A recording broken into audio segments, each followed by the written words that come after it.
अस्सलाम वालेकुम dear viewers. आज हम लेके आए जी फार्मास्यूटिक्स के चैप्टर 5 का फर्स्ट टॉपिक है सरफेस टेंशन।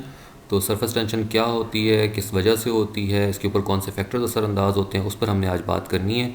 बहुत ही इंपॉर्टेंट टॉपिक्स हैं चैप्टर 5 के, जो कि अक्सर एग्ज़ाम में पूछे जाते हैं, तो प्लीज़ इसको पूरी तवज्जो से देखिएगा, नोट कीजिएगा। सबसे पहले सरफेस टेंशन क्या होता है जी। Surface tension is defined as the force acting over the surface of the liquid per unit length of the surface. कि एक सतह जो है किसी भी लिक्विड की, उसके ऊपर जो ताकत असरअंदाज होती है, जो पावर उसके ऊपर या फोर्स एक्ट कर रही होती है पर यूनिट एरिया के ऊपर, उसको हम कहते हैं surface tension. Force per unit area on surface of liquid, its unit is Newton पर मीटर स्क्वायर। न्यूटन पर मीटर स्क्वायर जो है वो इसका यूनिट होता है। सरफेस किस चीज़ को कहते हैं जी। The boundary between two phases is generally described as an interface. अब दो फेज़ यानी कि सॉलिड लिक्विड हो सकता है, लिक्विड गैस हो सकता है, सॉलिड और गैस हो सकता है, तो उसके लिए जब दो डिफरेंट फेजेस इस्तेमाल होते हैं तो उनके दरमियान जो चीज़ होती है उसको इंटरफेस कहते हैं। तो when one of the phases is a gas और अ वेपर, जब एक फेज़ जो गैस या वेपर होगा और जो दूसरा फेज़ होगा वो हमारे पास लिक्विड या सॉलिड होगा, then the term surface is commonly use. तो सरफेस उस चीज़ को कहते हैं जो कि सॉलिड या लिक्विड की सतह होगी जिसके साथ इन कॉन्टैक्ट एयर या वेपर्स होंगे, उस चीज़ को हम कहते हैं सरफेस। एक्सप्लेनेशन में, the molecules inside the liquid interact equally with other molecules from all sides. अब जो मॉलिक्यूल्स होते हैं, हमने पहले फिजिक्स में इस चीज़ को पढ़ा है, केमिस्ट्री में पढ़ा है कि तमाम एटम्स या मॉलिक्यूल्स जो होते हैं वो एक दूसरे को अट्रैक्ट करते हैं, अपनी तरफ कशिश रखते हैं। इसी वजह से मादा या मैटर जो है वो अपनी सूरत को कायम रखता है। तो गैसेस के अंदर ये इंटरमॉलिक्यूलर फोर्सेस जो बहुत कम होती हैं, इसलिए वो फैल जाती हैं फ़ौरन से। लेकिन लिक्विड जो वो अपनी असल हालत को बरकरार रखता है, ठोस जो वो अपनी असल हालत को बरकरार रखता है, ठोस जो वो ज़्यादा सॉलिड होता है वो अपनी शेप को भी बरकरार रखता है। ठीक है। तो whereas the molecules at the surface is affected only by the molecules below it. अब किसी भी लिक्विड के अंदर जो मॉलिक्यूल्स मौजूद हैं वो अपने इर्द गिर्द मौजूद मॉलिक्यूल्स को अपनी तरफ अट्रैक्ट कर रहे हैं, लेकिन वो मॉलिक्यूल्स जो सतह के ऊपर मौजूद हैं उनको सिर्फ डाउनवर्ड अट्रैक्शन होगी, सिर्फ उनसे नीचे वाले मॉलिक्यूल अपनी तरफ खींच रहे हैं, ऊपर से कोई चीज़ उनको अपनी तरफ से नहीं खींच रही है। तो इसकी वजह से उसके ऊपर एक तनाव पैदा हो जाता है जिसको हम कहते हैं जी surface tension. The molecules expose to air behave differently. तो उनका जो बिहेवियर होगा वो डिफरेंट होगा। वो मॉलिक्यूल्स जो हवा के साथ राब्ते में है या गैस के साथ राब्ते में है, उनका बिहेवियर बाकी मॉलिक्यूल्स की निस्बत होगा। Surface molecules are compressed more tightly together. अब जो सरफेस मॉलिक्यूल्स होंगे, सतह के जो मॉलिक्यूल्स होंगे, वो एक दूसरे के ज़्यादा करीब होंगे। ठीक है जी। Forming a sort of skin on the surface, जिससे सतह के ऊपर एक स्किन की तरह की चीज़ बन जाएगी, एक जिल्द की तरह की चीज़ बन जाएगी, एक लेयर बन जाएगी उसके ऊपर, with less distance between them compare to the molecules below.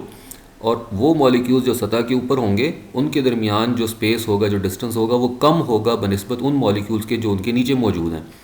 The molecules on the surface of a liquid are attracted only sideways and towards the interior। कहते हैं कि जी जो मॉलिक्यूल सतह के ऊपर थे वो उनके ऊपर कशिश जो हो रही है वो सिर्फ साइड्स की जानिब हो रही है और नीचे की जानिब हो रही है, अंदर की तरफ हो रही है, लिक्विड के अंदर की तरफ हो रही है। So surface molecules are being pulled inwards the liquid. तो जो सतह के ऊपर मॉलिक्यूल्स थे वो उस लिक्विड के अंदर की तरफ खींचे जा रहे हैं। Liquid surface is therefore under tension. इस वजह से जो लिक्विड सरफेस होती है वो टेंशन में होती है, क्योंकि एक मॉलिक्यूल को साइड्स पे भी चीज़ें खींच रही हैं और नीचे की तरफ भी खींच रही हैं, लेकिन ऊपर से उसके ऊपर कोई फोर्स एक्ट नहीं कर रही है। इस वजह से उसके ऊपर तनाव पैदा हो जाता है, जिसको हम सरफेस टेंशन कहते हैं। And surface area of the surface molecules is reduced. और इस वजह से जो सरफेस एरिया होता है मॉलिक्यूल्स का वो रिड्यूस कर जाता है। Water in particular has a very high surface tension. तो पानी की सरफेस टेंशन जो है वो बहुत ज़्यादा होती है। अब पानी की सरफेस टेंशन ज़्यादा होने का क्या ताल्लुक है, कहते हैं water in particular has a very high surface tension. इसकी सरफेस टेंशन बहुत ज़्यादा है पानी की। This explains the characteristic rounded shape that liquids form when dropping through the air. अब क्योंकि जब हवा से कोई भी कतरा गिरता है तो एक गोल सी शक्ल इख्तियार कर लेता है, एक टिपिकल सी ड्रॉप शेप जिसको हम कहते हैं, ड्रॉप की तरह की शक्ल बना लेता है। उसकी वजह क्या है कि मॉलिक्यूल को सेंटर की तरफ तमाम तरफ से एक्ट जो उसके ऊपर फोर्स कर रही है उसको सेंटर की तरफ खींचा जा रहा है, सतह के तमाम मॉलिक्यूल्स को। और उसके क्योंकि चारों तरफ पे एयर है तो सेंट्रल अट्रैक्शन की वजह से वो एक राउंडेड शेप बना लेता है। तो the molecules are being pulled towards the centre. तो मॉलिक्यूल होंगे वो सेंटर की तरफ खींचे जाएंगे। अब फैक्टर्स कौन से होते हैं जो सरफेस टेंशन के ऊपर असरअंदाज होते हैं, यानी सरफेस टेंशन की कमी बेशी का बायस बनने वाली चीज़ें कौन कौन सी हो सकती हैं। तो सबसे पहली जो इंपॉर्टेंट चीज़ है that is the intermolecular forces, के वो ताकत जिससे मॉलिक्यूल्स अपने आप को अट्रैक्ट करते हैं या एक दूसरे को अपनी तरफ अट्रैक्ट करते हैं। Surface tension increases with the increase in intermolecular forces and decreases with the decrease in intermolecular forces. अब मॉलिक्यूल जितनी ज़्यादा ताकत से अपने आप को एक दूसरे के करीब खींचेंगे, सरफेस टेंशन उतनी ही ज़्यादा होगी। जितनी ही इनकी ताकत कमज़ोर होगी, एक दूसरे को खींचने की ताकत कमज़ोर होगी, कशिश कम होगी, उतने ही हमारी जो सरफेस टेंशन है वो भी डिक्रीज़ कर जाएगी। Hydrogen bonding, surface tension increases with the increase in hydrogen bonding and decreases with the decrease in hydrogen bonding. तो हाइड्रोजन बॉन्डिंग के बढ़ने के साथ हमारे पास जो सरफेस टेंशन है ये इंक्रीज़ करती है। हाइड्रोजन बॉन्डिंग के कम होने की वजह से सरफेस टेंशन भी कम हो जाती है। टेम्परेचर का क्या असर है जी? Surface tension decreases with the increase in temperature. अब डिक्रीज़ करेगी सरफेस टेंशन जब टेम्परेचर बढ़ेगा।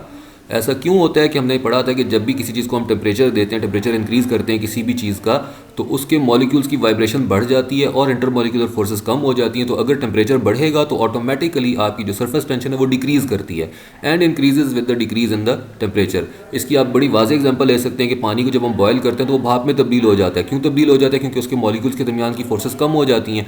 जब हम उसी पानी को फ्रीज़ करते हैं तो वो बर्फ़ में बन जाता है, यानी उसकी सरफेस टेंशन जो थी, उसको सरफेस टेंशन का तो खैर वहाँ पे कॉन्सेप्ट खत्म हो जाएगा।